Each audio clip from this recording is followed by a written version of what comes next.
নজিরবিহীন ঝড় বৃষ্টি আর বন্যার কবলে মধ্যপ্রাচ্যে ৩ দেশ সংযুক্ত আরব আমিরাত, ওমান এবং বাহরাইন।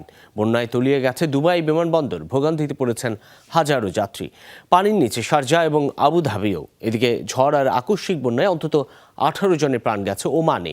বিস্তীর্ণ এলাকা তলিয়ে গেছে বাহরাইনেও। সিলন ফ্যামিলি ব্লেন্ডের কড়ালিকার আর সতেজ স্বাদের পারফেক্ট ব্লেন্ডে স্বপ্নেরা মিলুক টানা।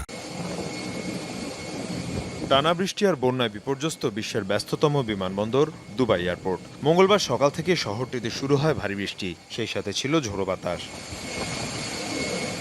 মরু অঞ্চলে এমন নজিরবিহীন প্রাকৃতিক তাণ্ডবে রীতিমতো হতবাক স্থানীয়রা।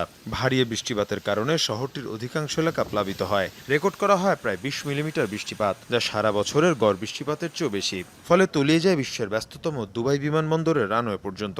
ব্যাহত হয় ফ্লাইট চলাচল, বন্ধ রাখা হয় ফ্লাইট। অবতরণ করতে না পেরে গতিপথ বদলাতে বাধ্য হয় বহু বিমান। এমিরেটস সহ বিভিন্ন বিমান সংস্থার কার্যালয়ে ভিড় করেন হাজার হাজার যাত্রী। তাদের নিয়ে বিপাকে পড়ে কর্তৃপক্ষ। বিপর্যয়ের একই চিত্র শারজা আর আবুধাবিতেও। ঝড় আর বন্যায় বিপর্যস্ত মধ্যপ্রাচ্যের অপর দেশ ওমানও। বন্যায় ঘরবাড়িতে আটকা পড়েছেন বহু মানুষ।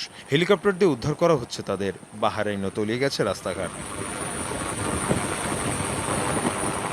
রুক্ষ ও শুষ্ক আবহাওয়ার অঞ্চল হিসেবে পরিচিত উপসাগরীয় দেশগুলোয় গেল কয়েক বছর ধরে ব্যাপক বৃষ্টিপাত হচ্ছে। একে জলবায়ু পরিবর্তনের প্রভাব বলে জানিয়েছেন বিশেষজ্ঞরা।